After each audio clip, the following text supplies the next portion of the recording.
सबसे पहले तो पूरा कॉकरोच जनता पार्टी एंड देश के सारे युवा झारखंड के स्टूडेंट्स को बधाई देना चाहते हैं। उनकी बहुत बड़ी जीत हुई है।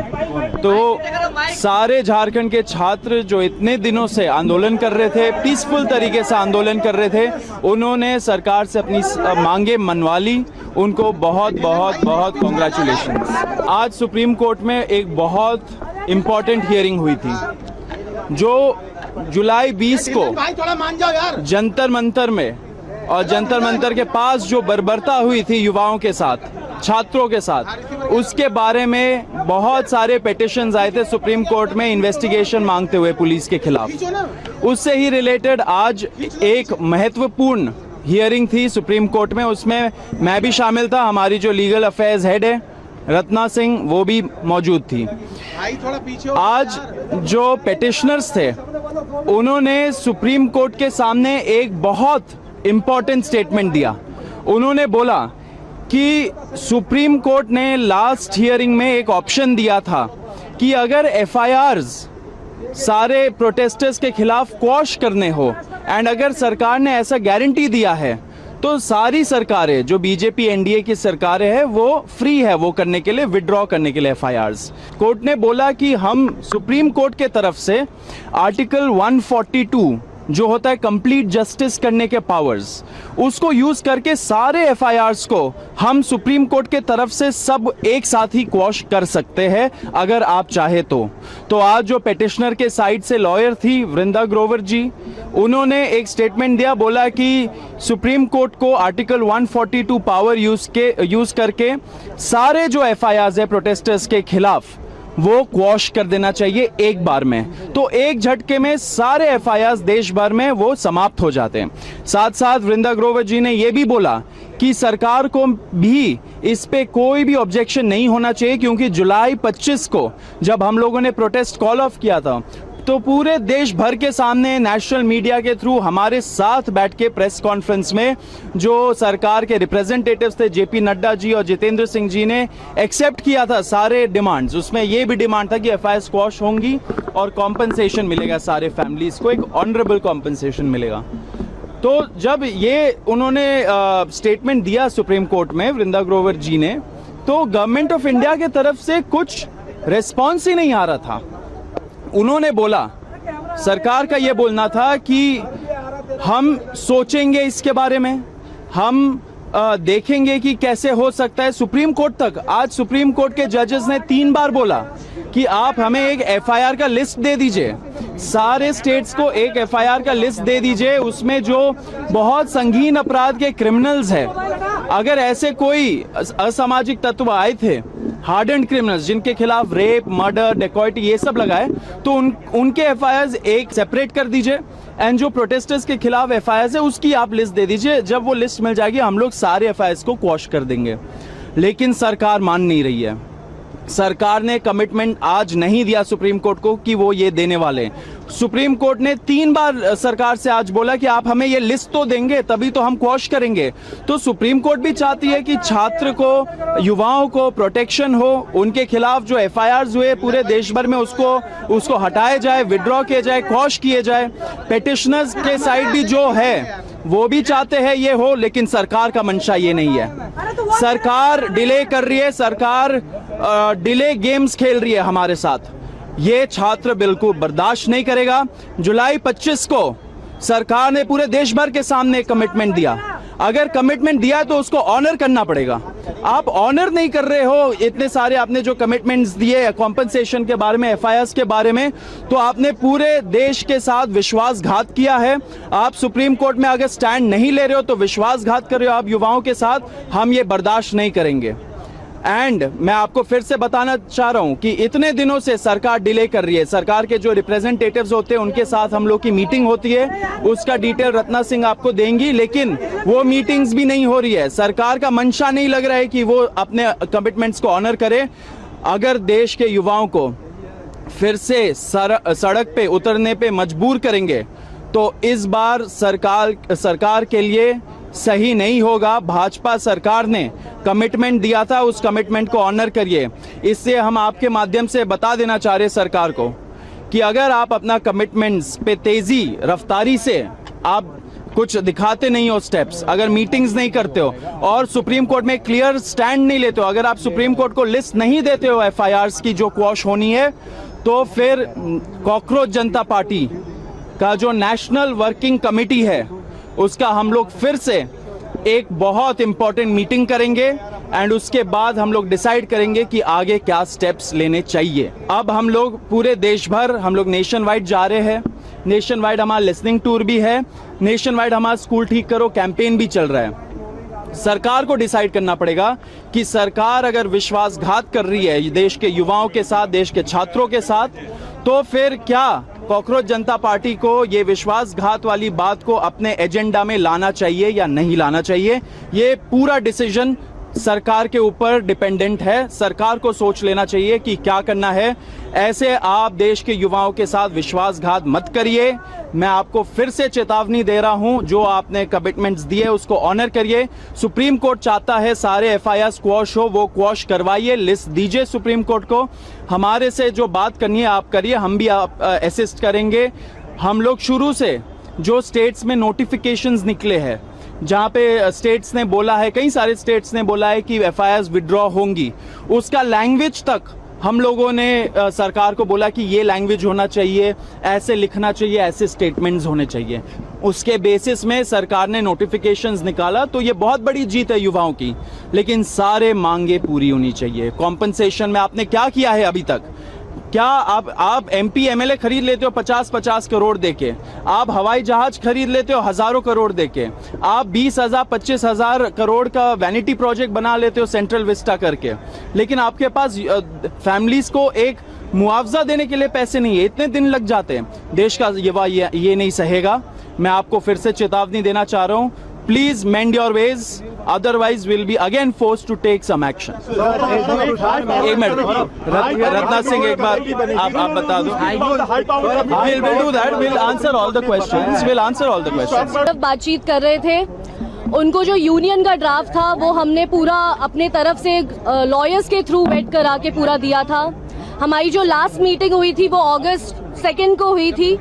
उसके बाद से हम ट्राई कर रहे हैं कि मीटिंग हो सके। जो आज की हियरिंग थी उसके बारे में जो अश्योरेंसेस उन्होंने हमें दिए थे वो उसके बारे में बातचीत करें, लेकिन वहाँ से कोई रिस्पांस नहीं आ रहा था। कल रात तक जब ये एफिडेविट फाइल हुआ है दिल्ली पुलिस की तरफ से भी, हम ट्राई कर रहे थे कि हम रीच आउट करें, तो गवर्नमेंट की साइड से जो रिस्पांस नहीं आ रहा था, despite giving draft to them जिसमें सारी चीज़ें मेंशन थी, उन्होंने हमें अग्री भी करा था कि वो कोर्ट में ये स्टैंड लेंगे with respect to invoking article 142, जो कि उन्होंने आज कोई स्टैंड ऐसा लिया नहीं है। तो हम गवर्नमेंट की जो डेलीगेशन हमसे बातचीत कर रही है, हम उनसे भी चाहेंगे कि वो एज सून एज पॉसिबल इस पे एक्ट करें एंड जो ड्राफ्ट उन्होंने हमारे साथ प्रिपेयर करा है उसको कोर्ट के सामने लेके आए। Thank you. देखिए, हाई पावर्ड कमेटी जब तक इंडिपेंडेंट रहेगी, आई एम श्योर कुछ ना कुछ हल होगा, लेकिन हम उसमें ये भी चाहेंगे कि जो सीजेपी के टीम के लोग हैं वो भी उसमें रहे, ताकि वो देख सकें कि जो एविडेंस वहाँ पे दिए जा रहे हैं वो सारे हम उसको क्लटर कर सकें, क्या क्या चीज़ें उसमें इम्पोर्टेंट है वो देख सकें। आज एसडी मेहता की तरफ से, एसडी मेहता ने सरकार की तरफ से सहमति जताई इस बात पे कि एफआईआर जो स्टूडेंट्स के अगेंस्ट है वो प्रोसीड नहीं करना चाहती है सरकार, और हार्डेंड क्रिमिनल का एक फिगर दिया गया है अराउंड 2000 पीपल, उन्हीं के अगेंस्ट इन्वेस्टिगेशन आगे प्रोसीड करेगी। तो क्या इसको आप सेंस ऑफ आप अगर सॉलिसिटर जनरल तुषार मेहता हाँ बोल रहे इस सबमिशन के लिए, तो फिर उनको एक्शन भी लेना चाहिए ना। अगर आप हाँ बोल रहे हो कोर्ट में एंड कोर्ट जब मांग रहा है कि एफआईआर का लिस्ट दीजिए हमें, जो हमें क्वॉश करना है प्रोटेस्टर्स के खिलाफ, तो आप वो लिस्ट दे क्यों नहीं रहे हो? लास्ट हियरिंग हुआ था बहुत पहले, बहुत दिन हो गए, आज फिर से हो रहा है वो हियरिंग, आज भी वही स्थिति है, तो मंशा सही नहीं है। मैं आपको यही बोल रहा हूं, 2800 कुछ उन्होंने हार्डन क्रिमिनल्स आइडेंटिफाई किया है, उनके खिलाफ आपको अगर एक्शन लेना है वो अलग मुद्दा है ऑल टुगेदर, लेकिन छात्रों का जो मुद्दा है, प्रोटेस्टर्स का जो मुद्दा है, वो एफआईआर से रिलेटेड है। आप कोर्ट में हाँ भी बोल रहे हो एंड साथ में जो एक्शन लेने के लिए बोल रही है कोर्ट उसमें ना बोल रहे हो, उस पर हेजिटेंसी दिखा रहे हो, तो आप एक तरह से आपकी मंशा नहीं दिखती है इसमें। हम इसको एक्सेप्ट नहीं करेंगे। आप डिले टैक्टिक्स मत खेलिए हम लोगों के साथ। आप भी चाहते हैं कि क्रिमिनल्स के खिलाफ एक मिनट आप ये चाहते हो कि क्रिमिनल्स के खिलाफ एक्शन हो? देखिए, अगर कोई हार्डन क्रिमिनल आया है, सबसे पहले तो पुलिस को पूछना चाहिए हम लोगों को कि वो हार्डन क्रिमिनल बाहर क्या कर रहा है, समाज में क्या कर रहा है वो। एंड नंबर 2, अगर हार्डन क्रिमिनल ने आके यहाँ पे कोई क्राइम कमिट किया है तो उसके खिलाफ एक्शन लीजिए, आप कौन रोक रहा है। लेकिन उनके आड़ में आके अगर आप पीसफुल प्रोटेस्टर्स, हमारे छात्रों के खिलाफ, युवाओं के खिलाफ आप एक्शन लोगे तो वो हम बर्दाश्त नहीं करेंगे। What are the history sheeters doing outside in the society? They should be, if they have committed any crime, the police should actually send a report to the court from where they have gotten the bail and get their bails cancelled. Send them back to jail if they have again committed any crime. What are these history sheeters doing outside? There are several constitutional questions concerning the facial recognition technology. There is a lot of misuse that can happen. There's a lot of potential for it. I think safeguards need to be put in place. The Jantar Mantar protest was one of the most surveilled protests in the history of India, because every person who was coming inside Jantar Mantar or was around it, they were being photographed, they were being videographed, they were being checked through the CCTVs and their records were being made. I think prima facie, my opinion is that it is unconstitutional, it is not called for. Tomorrow these young people are going to face problems because the government is going to create a file on them against all these individuals. They will ruin their lives. The government will ruin their lives through this facial recognition technology. The Supreme Court must decide whether this is constitutional and whether at all this can be allowed in a democracy like ours. Saurabh, have they shared the list of these criminal incidents with you when you were meeting with them? They have neither shared the list of FIRs. Forget us. They have not shared it with the Supreme Court. The Supreme Court has been asking them, judges have been asking the government, share the list of FIRs with them. They have not shared it. They are showing great hesitancy. And they have also not shared this list of hardened criminals. What are these hardened criminals? We don't know who they are. We'll have to check. Our team has to check who these people are, because tomorrow it can't be the case that you will, cook up some conspiracy saying that this hardened criminal spoke with this peaceful protester and therefore this peaceful protester is also committing violence and is in conspiracy with them. This has happened in the past. This will not be acceptable in a post Jantar Mantar India. Saurabh, एक बात आज tweet किया है रिजिजू ने, उन्होंने कहा है कि आप आम आदमी पार्टी से हैं और आम आदमी पार्टी ने आपके जरिए हाईजैक किया है स्टूडेंट्स के प्रोटेस्ट को। अरे, अगर उनको लगता है कि आम आदमी पार्टी प्रॉब्लम है तो आम आदमी पार्टी को बैन कर दीजिए ना, उनको घोषित कर दीजिए कि टेररिस्ट ऑर्गेनाइजेशन है। किसी का आम आदमी पार्टी से होना क्या आज के टाइम पे कुछ बड़ा गुनाह हो चुका है? अगर उनको पॉलिटिक्स खेलना है, वो उनका पॉलिटिक्स, वो पॉलिटिकल गेम है, उसमें हम नहीं पढ़ना चाहते। लेकिन पॉइंट ये है कि आप छात्रों के लिए क्या कर रहे हो? FIRs क्यों नहीं क्वॉश करवाना चाह रहे हो? सुप्रीम कोर्ट बोल रही है तब भी नहीं करवाना चाह रहे हो। आप ये पॉलिटिकल ब्लेम गेम में हमें उलझा के मत रखिए, युवाओं को झांसा मत दीजिए। आप ये सब बोल के, बयानबाजी करके, कमेंटबाजी करके, अर्बन नक्सल बोल के, दिमागी नक्सल बोल के आप देश के युवाओं को झांसा देना चाह रहे हो, आप उनको ब्रांड करना चाह रहे हो। आपका ब्रांडिंग हो चुका है। आप इनकॉम्पिटेंट है, इसलिए आपको हटाना पड़ा अपना मिनिस्टर। अगर आप बोल रहे हो कि ये कुछ एजेंडा लेके आए हैं, ये दिमागी नक्सल है वगैरह वगैरह, तो आप तो विफल रहे इनको रोकने पे। तो आपको रेजिग्नेशन देना चाहिए, पूरी की पूरी सरकार को रेजिग्नेशन देना चाहिए, होम मिनिस्टर को खास करके, क्योंकि वो रोक नहीं पाए दिमागी नक्सलों को। ये सब बहुत ही दुर्भाग्यपूर्ण कमेंट्स होते हैं, इस पे ध्यान नहीं देना चाहिए। बेतुकी बातें हैं, देश का युवा एक्सेप्ट नहीं करेगा। There is no hijacking. The entire protest was open to everybody. Everybody was invited. The BJP chose not to come. It is their concern. The BJP, who stopped the Prime Minister, the Home Minister, the new Education Minister from going to Jharkhand? They could have gone and sat with the students there. That is true democracy. Why is that not happening? Why are you asking questions to the young of this nation? You are branding them. You are asking them questions like this. All propaganda. But the new education minister could have very well gone to Jharkhand and sat with the students. That would have shown real democracy in action. But all of this they won't answer. Why? Because they are very interested in propaganda. They are very interested in labeling the young people. They are very interested in labeling people with their brains, with their minds. Because once the nation has people who are almost zombie-like, who have no opinion, no intellect, they can rule over them, and they try to divide, they try to rule. That is what their policy has been. The protest against NTA according to the NIT UG reaction. See, there are several issues in the country. We are anyway focusing on many of these issues. We have started our School Theek Karo campaign, which is Fix the School, happening all over the country. The young people are going by themselves to these schools and, recording the infrastructure problems and several problems that are with our schools, even 80 years after our independence. According to NET UG re-exam situation, the Cockroach Janata Party laid no other response regarding this, the SFI and other. No, there are several issues. We'll be taking them up. They keep telling us. There is one question. There's also a video on social media which is going viral when you're speaking to the Delhi police officials and they are warning you that there are a lot of criminals who are there in the crowd, and that is when you and Ankush Ranka also is present there.